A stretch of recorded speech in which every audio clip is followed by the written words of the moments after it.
They say revenge is a dish best served cold, but mine came piping hot, served with a side of his shocked face when he walked into our anniversary dinner to find me hosting it with his boss. 5 years of manipulation and lies had taught me patience. 5 months of planning had given me power. What Daniel never understood was that while he was busy creating the perfect deception, I was crafting the perfect escape. And tonight he would finally learn that some betrayals can't be forgiven, only outmaneuvered. Everyone thought we were the perfect couple. Daniel and I had been together for 5 years, and from the outside we had it all. The dream apartment in the city center, matching careers in finance, and weekend getaways that filled our social media with enviable photos. When Daniel walked into a room, people noticed.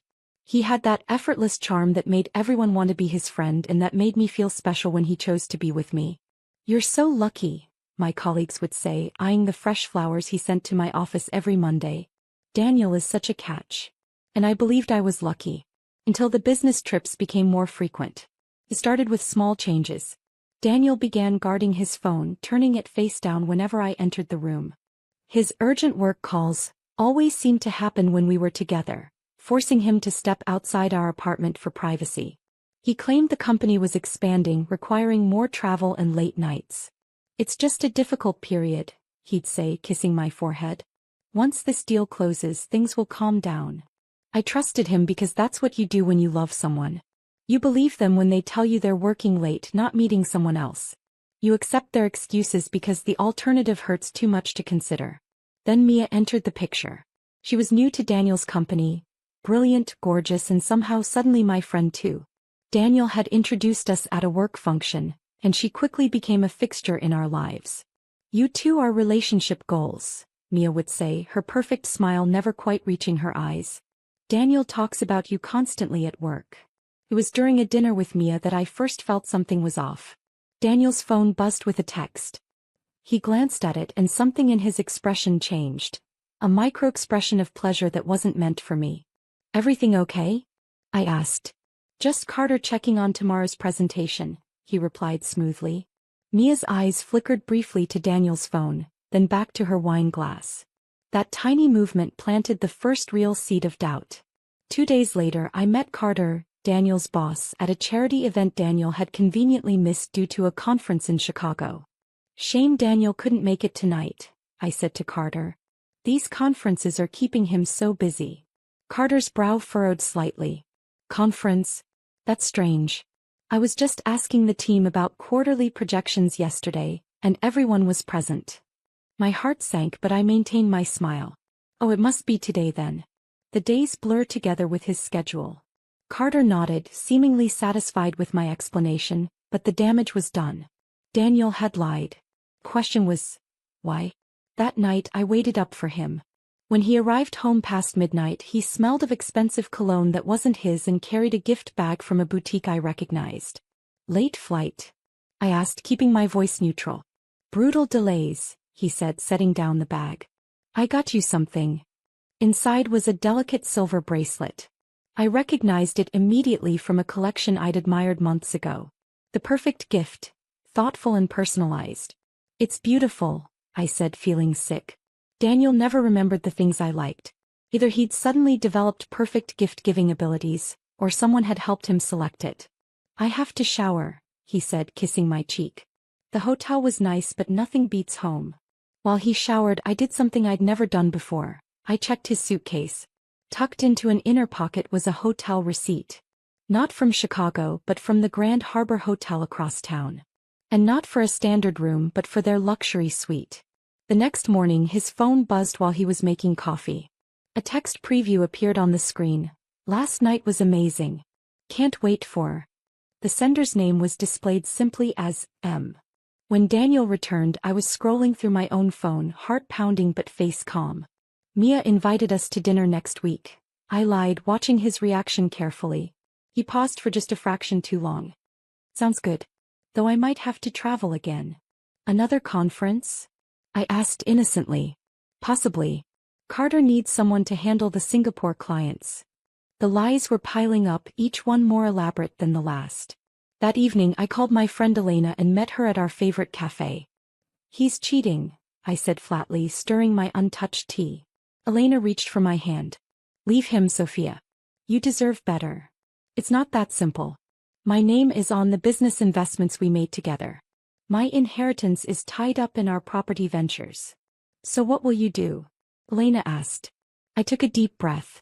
I'm going to plan our anniversary party. Elena looked confused. You're celebrating your relationship with a cheater? I smiled for the first time that day. I'm not celebrating our relationship. I'm ending it. But I need time to untangle our finances and figure out exactly what's going on. The next week, I enthusiastically told Daniel about my plans for an elaborate anniversary dinner at our apartment, with all our friends and his colleagues.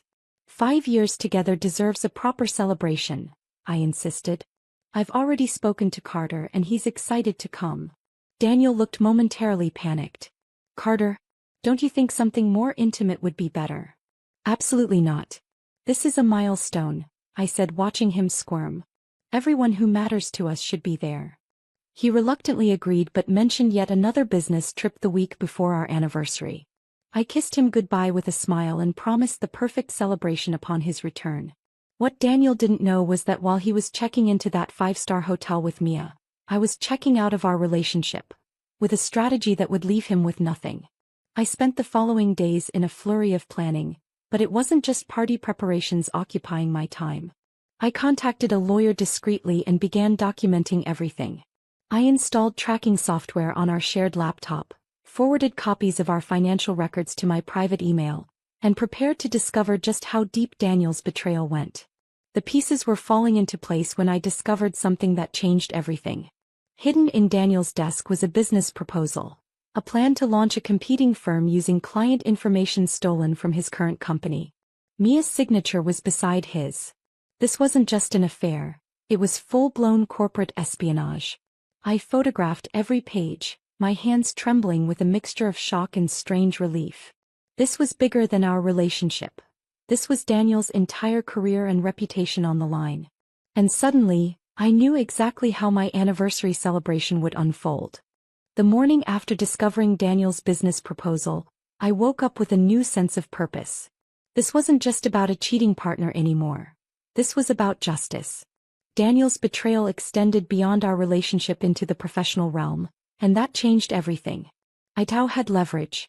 I waited until Daniel left for his business trip before beginning my real work. As soon as his taxi pulled away, I pulled out my laptop and called Elena. I need your help, I told her. And I need James too. James was Elena's boyfriend, an IT specialist whose skills walked the fine line between impressive and questionable. Within an hour they were at my apartment, James setting up equipment that would help me recover deleted files from our home computer. You realize if he's been careful there might not be much to find, James warned, typing rapidly. Daniel isn't careful, I replied. He's arrogant. He thinks I'm too trusting to ever check. James nodded, his expression somewhere between admiration and concern. That's usually how they get caught. While James worked his technical magic, Elena and I created a timeline of Daniel's recent activities. Business trips that never happened, late nights at the office when the building was closed, mysterious expenses from our joint account that he had vaguely attributed to client entertainment. Look at this, Elena said, pointing to a pattern in his calendar. Every Thursday afternoon he blocks off 3 hours for strategy meeting with Carter. But you said Carter told you he rarely sees Daniel one-on-one.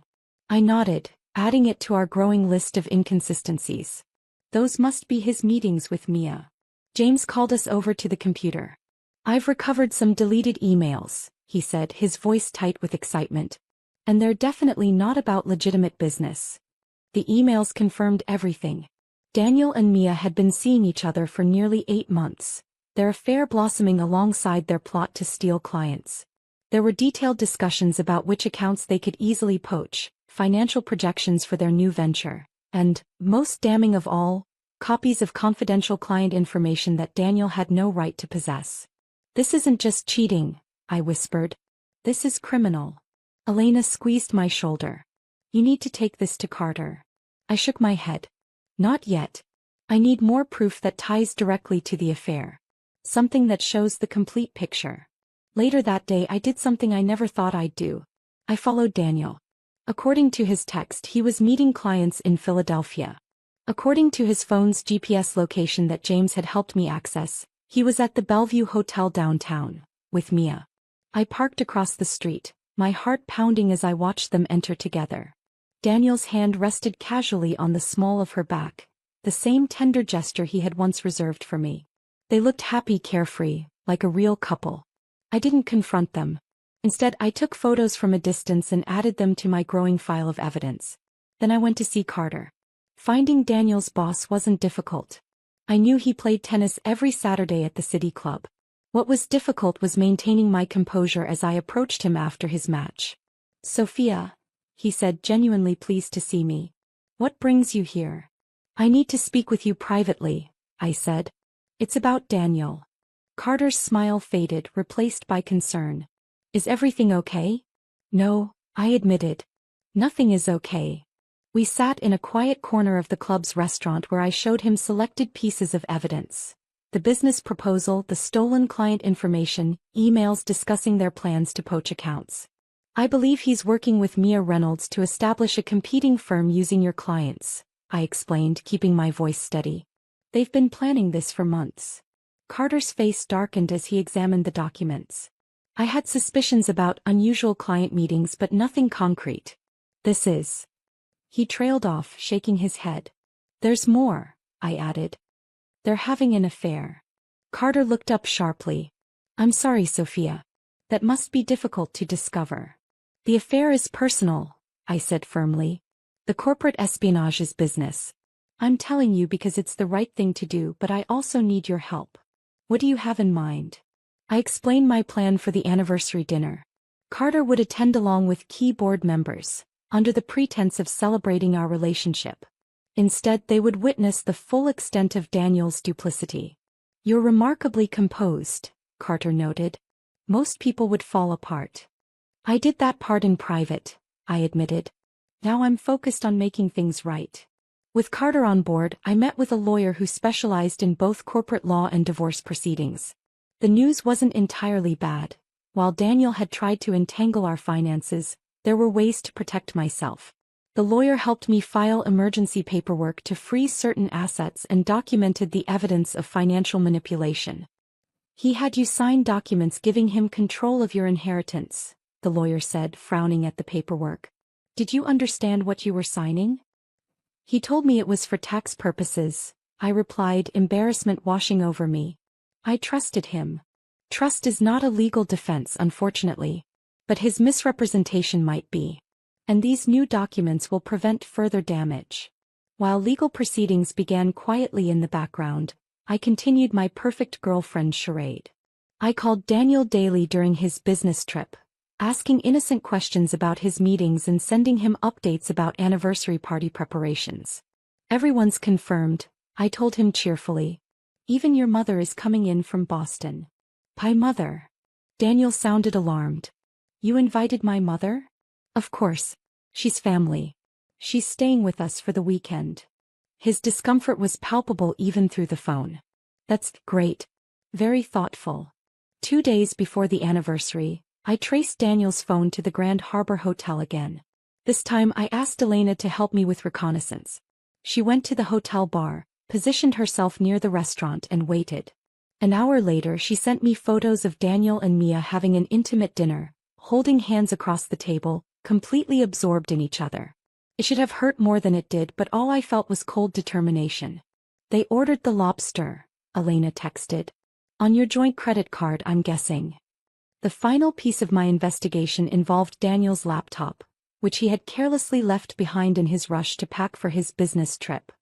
James helped me bypass the password, revealing a trove of incriminating information, including emails to a realtor about a condo Daniel was planning to purchase for himself and Mia after leaving me. "The down payment," I noted with bitter amusement, "is exactly the amount he convinced me to withdraw from my inheritance last month for an investment opportunity." The pieces were all in place. Daniel thought he was orchestrating the perfect exit, stealing clients from his company, stealing money from me, and walking away to start a new life with Mia while leaving me financially devastated. As I organized the evidence into a devastating presentation for the anniversary dinner, I felt a strange sense of calm. Daniel had spent months constructing his plan, But he'd made one critical mistake. He'd underestimated me. The night before Daniel's return, I rehearsed my part one final time. The loving girlfriend, excited to celebrate 5 years together, blissfully unaware of his betrayal. It was the role of a lifetime and I would play it perfectly, right up until the moment the curtain fell on his carefully constructed lies.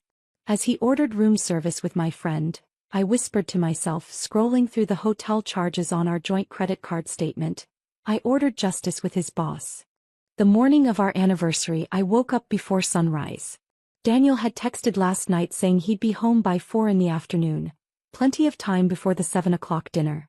I stood in front of the mirror, rehearsing my expressions one last time.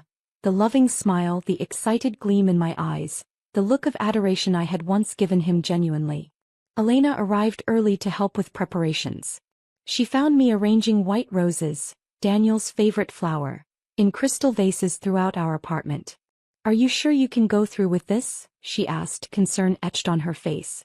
"I've never been more certain of anything," I replied, adjusting a rose. 5 years of my life deserve a proper ending. The caterers arrived at noon, transforming our dining area into an elegant space worthy of the occasion. The table was set for 12 with our finest china, a wedding gift from Daniel's mother, ironically enough.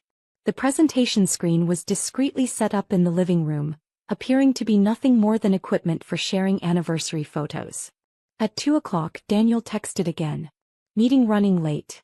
Might not be home until 5:30. Don't worry, I'll be there for dinner."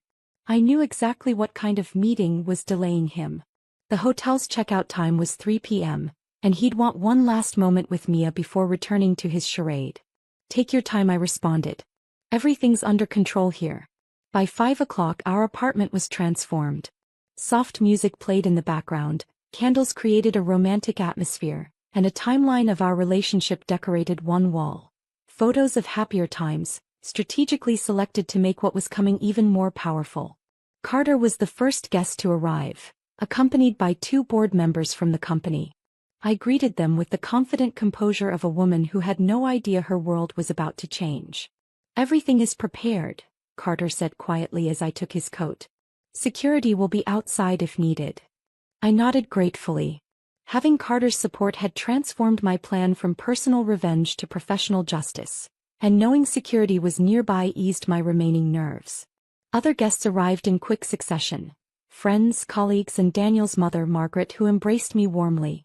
5 years, she said, patting my cheek. "I always knew Daniel was lucky to find you." I smiled, wondering how her opinion of her son would change in the next few hours. At 6:30, still no Daniel. Guests mingled with drinks, occasionally glancing at the door. I circulated among them, playing the perfect hostess while checking my phone regularly for updates. "Should we be concerned?" asked one of Daniel's friends. "It's not like him to be late for something important." I laughed lightly. "Oh, you know Daniel and his work commitments. He'll be here." At 6:45, Mia called to say she was feeling unwell and couldn't attend the dinner. I expressed appropriate disappointment while watching her location on my phone, still at the hotel with Daniel. "Such a shame," I said. "We'll miss you." At exactly 7 o'clock, as servers began distributing champagne for the welcome toast, Daniel's key turned in the lock. He entered looking slightly disheveled despite obvious efforts to appear put together. His hair was damp from a hasty shower, his tie slightly crooked. I watched his face as he scanned the room, noting his momentary panic when he spotted Carter and the board members, followed by visible relief when he confirmed Mia wasn't present. "Darling," I exclaimed, crossing the room to kiss him. "You made it just in time." He embraced me stiffly. "Sorry I'm late. The Philadelphia meetings ran long." "Philadelphia?" Carter asked innocently, approaching us. "I thought you were handling the Detroit account this week." Daniel's smile faltered for just a second. "Both, actually. I flew between them." "Such a dedicated employee," I said adoringly. "Always going above and beyond." Daniel's mother joined us, hugging her son. I noticed she sniffed slightly as they embraced, detecting perhaps a trace of unfamiliar perfume. "Let's get this celebration started," I announced, raising my glass. "Everyone, please find your seats." Dinner progressed smoothly through the first course. Daniel gradually relaxed, believing he had successfully navigated his late arrival.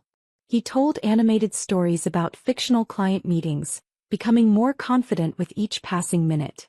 After the main course, I stood and tapped my glass gently. Before dessert, I'd like to say a few words about our journey together. The room quieted. Daniel smiled up at me, the picture of a loving partner.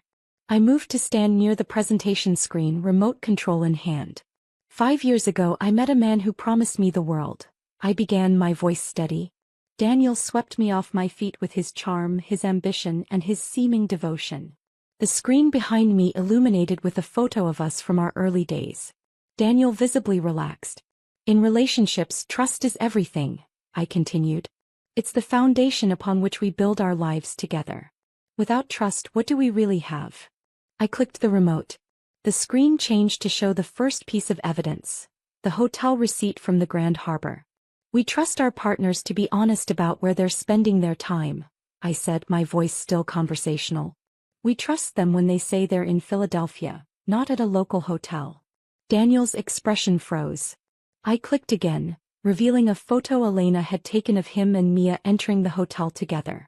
We trust them when they say they're working late, not dining with a colleague who sends texts saying, "Last night was amazing." A collective gasp rippled through the room. Daniel half rose from his seat.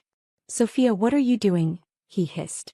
"I'm celebrating our anniversary, Daniel," I replied calmly. "By honoring the truth of our relationship." The next slide revealed bank statements showing transfers from our joint account to a separate one in his name only, the down payment for the condo. "In business as in love, trust is essential," I continued, turning slightly to address Carter and the board members. "We trust colleagues not to steal confidential information. We trust them not to plot competing ventures using proprietary client data." The screen displayed the business proposal bearing both Daniel and Mia's signatures. Carter's expression hardened, while the board members leaned forward with intense interest. "This is absurd," Daniel said loudly, standing now. "Sophia's clearly having some kind of breakdown.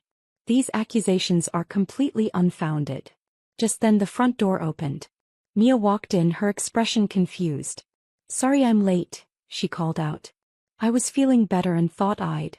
She stopped abruptly when she saw the presentation screen and the shocked faces of the guests. "Mia," I greeted her pleasantly. "Perfect timing. We were just discussing your business plans with Daniel." The color drained from Daniel's face as Mia stammered, trying to understand what was happening. The room fell into stunned silence. "I'm not having a breakdown, Daniel," I said, my voice finally revealing a hint of the anger I'd suppressed for months. "I'm simply showcasing the results of my own business investigation, something I learned from you." I clicked through more slides, emails between Daniel and Mia discussing which clients to steal, plans for their new company, and finally the most damning evidence, documents showing how Daniel had manipulated my inheritance. "This isn't just about an affair," I explained to the shocked guests. "It's about professional misconduct, financial fraud, and corporate espionage." Carter stood up. "As Chief Executive Officer of Meridian Financial, I can confirm that the company will be pursuing legal action regarding these allegations. Daniel, I expect your resignation on my desk tomorrow morning." Daniel's mother had her hand pressed against her mouth, tears streaming down her face. "Is this true, Daniel?" she whispered. "Mom, she's twisting everything," Daniel began, but his voice lacked conviction. "The documents speak for themselves," I said quietly. Daniel's face transformed from shock to fury. He took a step toward me, but two of our friends quickly moved to block his path. "You planned this whole thing," he spat. "You've been plotting this humiliation for weeks." 5 months, actually, I corrected him. "About as long as you've been planning to leave me financially ruined while you started a new life with company secrets and my money." Mia started edging toward the door, but one of the board members stepped into her path. "I think both of you should stay right here," he said firmly. "There are legal matters to discuss." The room dissolved into chaos as guests began processing what they'd witnessed. Some left immediately, unable to handle the tension. Others clustered in small groups, whispering and casting glances at Daniel, who stood isolated in the center of what should have been his celebration. I walked calmly to the front door and opened it. "I believe this dinner is concluded. Thank you all for coming." As guests filed out, Daniel's mother approached me. To my surprise, she embraced me tightly. "I'm so sorry," she whispered. "I raised him better than this." Carter and the board members were the last to leave, after arranging for Daniel and Mia to report to the company's legal department first thing in the morning. Security personnel now stood visibly in the hallway, ensuring there would be no further drama. Finally, only Daniel and I remained in the apartment that had once been our home. "You've destroyed everything," he said, his voice hollow. "No, Daniel," I replied, finally allowing my true feelings to show. "You did that all by yourself. I just made sure you couldn't destroy me in the process." I handed him a small overnight bag I'd packed with his essentials. "The rest of your things will be placed in storage. My lawyer will contact you about the division of our assets." I opened the door. "This is the last time you'll set foot in this apartment." Daniel's face transformed from confusion to horror as he realized this wasn't an anniversary dinner. It had been his professional and personal execution. The door closed behind Daniel with a soft click that felt oddly anticlimactic after the evening's drama. For a moment, I stood motionless in the empty apartment, surrounded by half-empty champagne glasses and the remnants of our celebration-turned-confrontation. The silence was deafening after hours of controlled chaos. I moved mechanically, blowing out candles and gathering plates. The enormity of what I'd just done hadn't fully registered yet. 5 years of my life had officially ended in a single evening. I should have felt devastated, but instead, a strange lightness filled me, the weightlessness of freedom. My phone buzzed with a text from Elena. "Are you okay? Need me to come over?" "I'm fine," I responded. "Just need some time alone." I curled up on the couch with a glass of wine, still wearing my carefully selected anniversary outfit. The apartment felt different already, cleaner somehow, as if Daniel's deception had been a physical presence now exorcised. The next morning brought a flurry of activity. My lawyer called first, confirming that the emergency financial protections had successfully blocked Daniel's attempt to transfer additional funds overnight. "He tried to empty the accounts," the lawyer explained, "but the bank flagged it per our filing. He's growing desperate." "That's to be expected," I replied, surprised by my own calmness. "What happens next?" "The company's legal team has already been in touch. They're proposing coordination on certain aspects of the case, which could be beneficial for you. They're pursuing criminal charges for the corporate espionage." By noon, my phone was overflowing with messages from friends and acquaintances who had witnessed the previous night's revelations. Some expressed shock, others offered support, and a few shamefully admitted they had suspected Daniel's infidelity but hadn't known how to tell me. Around 2 o'clock there was a gentle knock at my door. I opened it to find Margaret, Daniel's mother, standing there with a small package. "I hope I'm not intruding," she said hesitantly. I invited her in, offering coffee which she accepted gratefully. "I spoke with Daniel this morning," she began, her voice heavy with disappointment. "He tried to convince me that you had manipulated the evidence, but I've known him since birth. I recognize when he's lying." I wasn't sure how to respond, so I simply nodded. "I raised him to be better than this," she continued. "His father and I gave him everything, and somehow that translated into believing he deserved everything, including things that weren't his to take." She pushed the small package toward me. Inside was a delicate vintage ring I recognized from family photos. "This was my grandmother's," Margaret explained. "I had planned to give it to you last night before everything. I still want you to have it." "Margaret, I couldn't possibly." "Please," she interrupted. "You were the best thing that ever happened to my son, and he threw it away. Consider it compensation for 5 years of putting up with him." We shared a small laugh, breaking the tension. Before she left, Margaret hugged me tightly. "You'll recover from this," she whispered. "You're stronger than he ever understood." 3 days after the dinner, I received a call from Carter asking me to meet him for lunch. We met at a quiet restaurant away from the financial district. "The company board held an emergency meeting," he explained after we ordered. "Daniel and Mia have both been terminated and we're pursuing full legal remedies." "I'm glad," I replied. "They shouldn't be allowed to profit from their actions." Carter nodded, then leaned forward slightly. "But that's not why I wanted to meet. I have a proposition for you." He explained that my background work in analyzing Daniel's betrayal had revealed exceptional skills in financial forensics and strategic thinking. We've created a new position focused on internal compliance and risk assessment, he said. Given your first-hand experience with how vulnerabilities can be exploited, you'd bring a unique perspective. Would you be interested? The offer caught me completely off guard. You want to hire me? Unless you have other plans? I didn't, not really. I'd been so focused on exposing Daniel that I hadn't thought much about what came after. I'd need some time to think about it, I said honestly.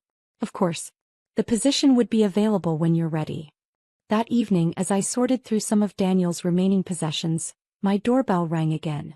This time it was Daniel himself, looking disheveled and desperate. You need to call off the lawyers, he demanded without preamble. They're freezing everything. I can't even pay my hotel bill. I started to close the door, but he blocked it with his foot. Sophia, be reasonable, he pleaded, his tone shifting to the persuasive charm I once found irresistible. We can work this out between us. What happened with Mia was a mistake. The business plan was just an idea, nothing serious. Remove your foot from my door, I said calmly, or I'll call security. This isn't you, he insisted. You're not vindictive. That's what I always loved about you, your kindness, your forgiveness.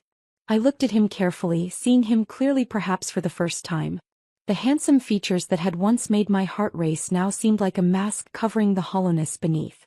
You never loved me, Daniel, I said quietly. You loved what I provided. Stability, reputation, access to my finances.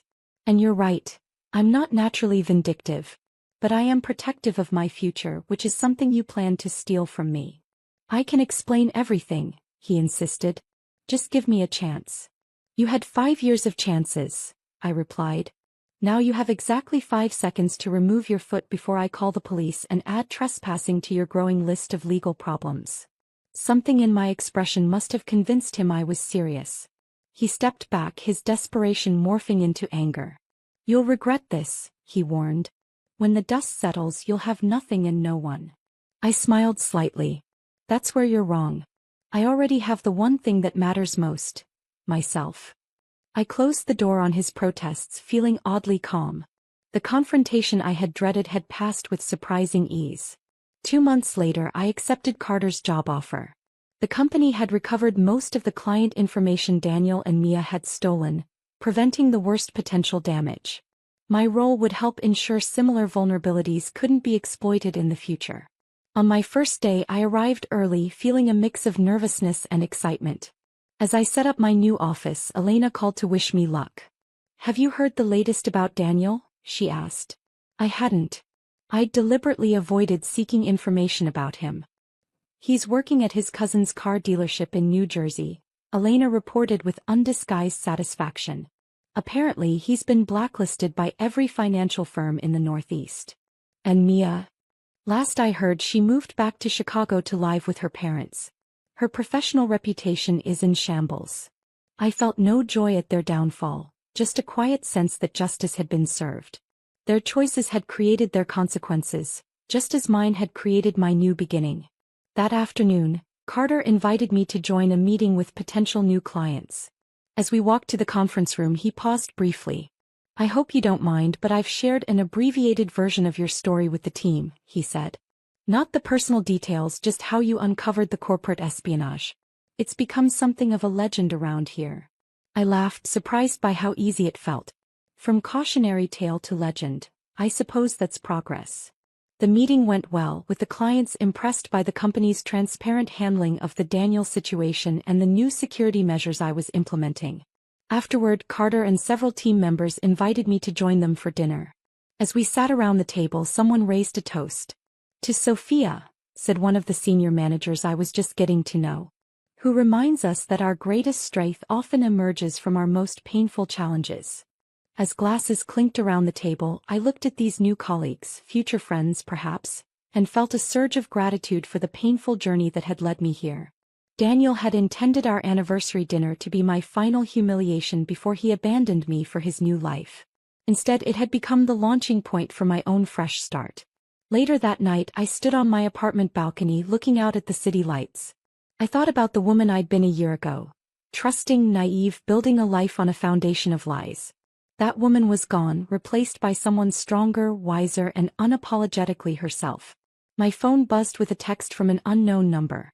It was Daniel asking if we could talk, claiming he'd had time to reflect on his mistakes. I deleted the message without responding and blocked the number. Some chapters deserved to remain closed. As I turned back toward my apartment, my space, my sanctuary, I embraced the beautiful truth I'd discovered through all this pain. What Daniel had intended as my end had become my beginning, and the view from this side of betrayal was even more beautiful than I had imagined.